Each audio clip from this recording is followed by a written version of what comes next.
have never met me before, but I'm looking at most of you I've known for the better part of my life. As Mrs. Seavey said earlier, this really is a full circle for me. In 1994, a few of us residents in Carmel decided to take responsibility for some things that we didn't particularly care were in our best interest.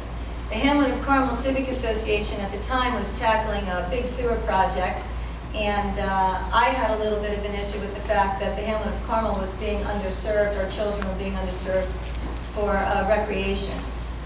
At the time, we were spending an awful lot of tax dollars to fund other sports programs, and being someone that grew up here in the Hamlet of Carmel in Putnam County, I felt it was very important that it was time that our kids wear the Carmel jerseys once again. So I was a working mom with 2 kids on my hip, and I brought a whole bunch of people together, and we started the Carmel Sports Association. The reason that I highlight that the most is because it shows, it's an example of who I am and how I take responsibility and deal with the problems that our constituents are facing.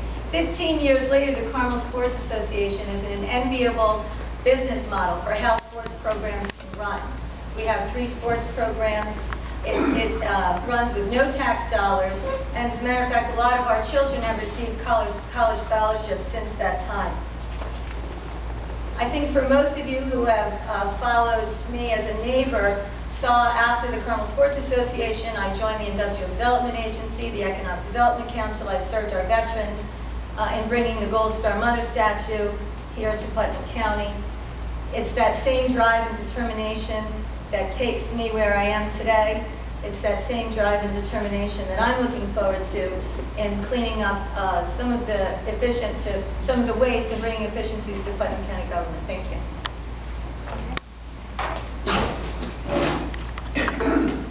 Good evening, ladies and gentlemen. First, I'd like to thank the Hamlet of Carmel Civic Association for this forum tonight, and to thank you, the citizens of our great county, for coming out to hear the different candidates for the position of county executive.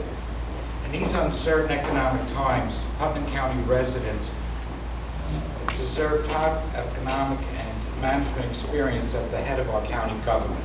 The county executive is responsible for a budget of coming year over $140 million and has over 600 employees. This is not a place for on-the-job training. It takes years of experience, years of hard work to tackle such a task. I've been in the accounting profession for over 40 years. I started Schneider Financial Group over 40 years ago and have expanded it more and more over that time here in Putnam County. During this time, we've worked with thousands of individuals, families, and businesses, and have helped them through the good times and bad times, as we're seeing now. Now my son Jonathan is continuing since he got discharged from the Marines after his joined Iraq 6 years ago. I've been a decorated detective and served as a hearing officer on a state Supreme Court. Over the years, I've served on various Carmel Town boards, Board of Assessment, and the Capital Advisory Board, not-for-profit boards, and have been active with many local and national organizations. My opponent, prior to becoming the county legislator, was an independent title closer before being involved in government. She doesn't have true management experience and financial leadership experience, yet she wants to be CEO of Putnam County. She's been in government for 6 years, first as a part-time legislator, and now as an aide to a current senator. She speaks of changing government, but really does not admit that she was part of the problem. During a short 5 years in the county legislature, our sales tax was increased along with our taxes and spending. Thank you.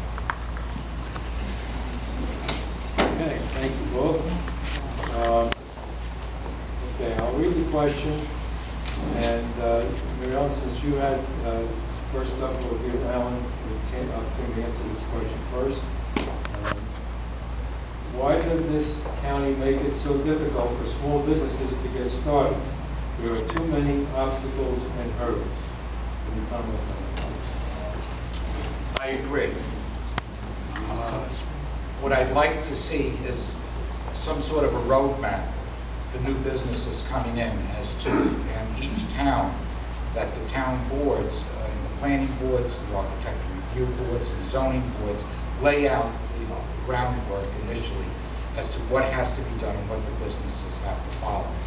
The county tries to do as much as it can through the economic development and industrial development agencies and that, but they're still hamstringed by what the towns are doing. And I'd like to bring the towns together and come up with one set of rules so we can go and attract businesses and jobs back into Putnam County. As you can see, we've lost a lot over the past few years due to the economy, and I don't want to see any more losses. Thank you. Government definitely has to get out of the way for small businesses, and all too often politicians show up at ribbon-cutting ceremonies, and what they really have to do is eliminate a lot of the red tape.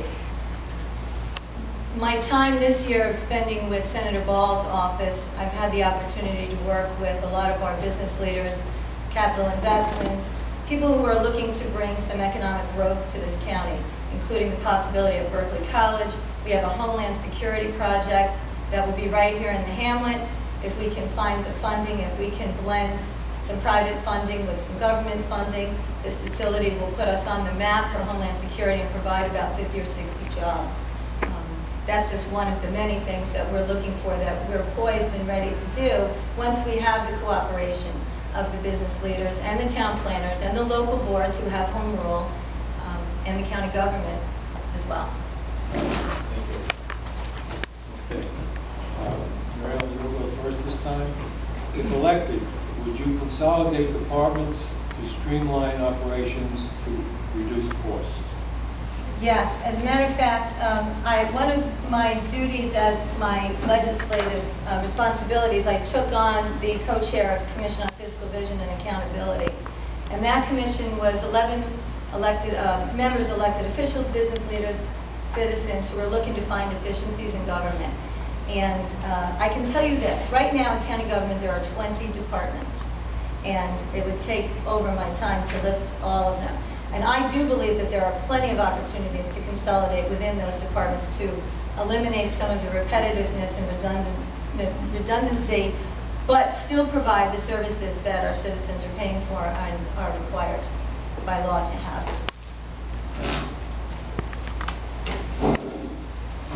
I totally agree that we have to look at consolidating services within the county, but also to take whatever departments we have and make them more efficiently.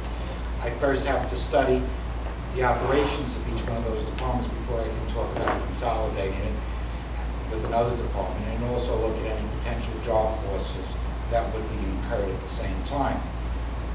We're all concerned about how much we spend, and through attrition, if there has to be job cuts, I think that we'll be able to achieve it that way. But yes, we have to look at making county government, as well as any other government entity, more efficient and more business-like in these times.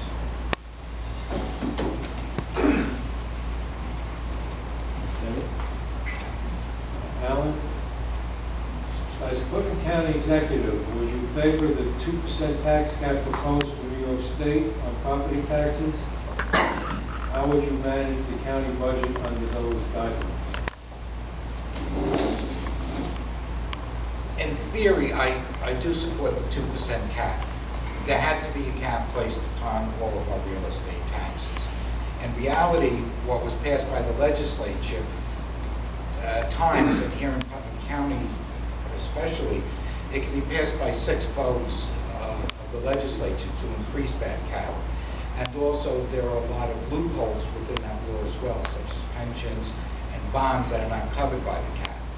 I would do my best to hold down spending as much as possible and keep it below the 2% cap. And I just hope that the legislature would go along with that. I think the tax cap is a smoke and mirrors act in this county in particular, considering that 90% of our county budget is driven by New York State mandates. And if they really, really were concerned about our taxes, then they would relieve us from some of these unfunded mandates. I mean, just as an example, the highest one is the Medicaid, which in New York State we call it the Platinum Medicaid. What we pay for in New York State equals what California and Texas pay combined.